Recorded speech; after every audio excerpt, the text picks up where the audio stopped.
देवा टकली कर रे बाबा, मला एकदाची टकली कर. का पुरुष टकले आहेत तेवढे बस नाही का? अहो काय करू, बॉबकट करायला सुद्धा केसच राहिले नाहीत. पूर्वी आई आजी घरीच तेल करायच्या. दाट लांब सडक सुळसुळीत केस असायचे, गळायचेच नाहीत. पण आता आई आजीलाच तेल करता येत नाही ना, मग काय करायचं? काळजी नको, तोडकर संजीवनीनं तयार केलेलं आई आजीच्या हातचं तेल केस प्रभा आल्मंड प्लस तेल. लहानांपासून मोठ्यांपर्यंत उपयोगी तोडकर संजीवनीचे केस प्रभा सर्वत्र उपलब्ध.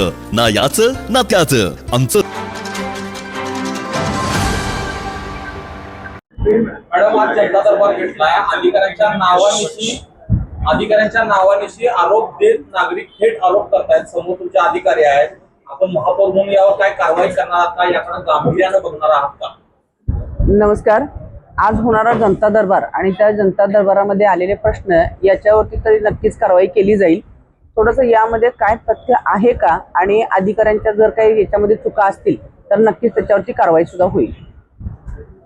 आजच्या जनता दरबारात साधारण काय समस्या आहेत? नागरिकांच्या मागण्या वाढतायत, अधिकारी सुटतायत, असा एकंदरीत नागरिकांचा कौल आहे, बोलण्याच्या भावना आहेत. काय सांगा? थोडंसं महापालिकेचं कामकाज काय असतं याचं थोडंसं जनतेला ज्ञान थोडंसं कमी असल्यामुळे थोडेसे हे गैरसमज होत आहेत. अधिकारी लोक सुद्धा चांगल्या पद्धतीने त्याच्यावरती काम करत आहेत आणि जनतेची नाराजगी लवकरात लवकर दूर व्हावी यासाठीच आपण जनता दरबार तसंच माझं शहर माझी जबाबदारी असे उपाययोजना आपण करत आहोत आणि या सगळ्याला लवकरच रिझल्ट मिळेल अशी मी ग्वाही या अनुषंगाने देऊ इच्छितो. पाठीमागे जो जनता दरबार भरवलेला होता, किती तक्रारी आल्या होत्या, किती निरसन झाले? तक्रारी रिपीट होत आहेत असा अनुभव आहे. 127 पहिल्यांदा आल्या होत्या, त्यातल्या 86 आपण निर्गत केल्या होत्या. त्याच्यानंतरचा फ्लो थोडासा कमी आला आणि त्याच्यात आपल्याला यश येत गेलं, ज्याच्यामध्ये 71 तक्रारी होत्या. त्याच्यामध्ये 31 तक्रारींचं आपण निर्गतीकरण केलं होतं.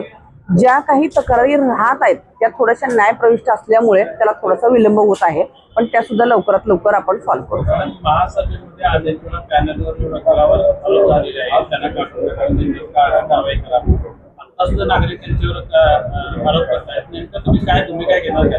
कोणावरती? पॅनलवर जे वकील आहेत. अच्छा. त्याच्यावरती मी स्वतः नाराज आहे आणि मी स्वतःच ह्याच्यावरती कारवाई केलेली आहे आणि आपण नवीन पॅनलवरती वकील सुद्धा नव्याने घेत आहोत. जनतेकडून माजी नगरसेवक उपाध्ये यांच्यावर आरोप केला जातोय, जनतेला न्याय मिळाला?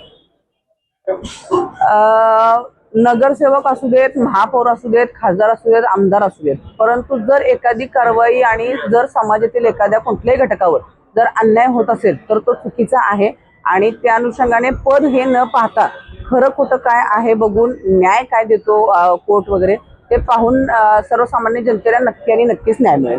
ताज्या घडामोडी पाहण्यासाठी माझा महाराष्ट्र न्यूजला आजच सबस्क्राईब करा.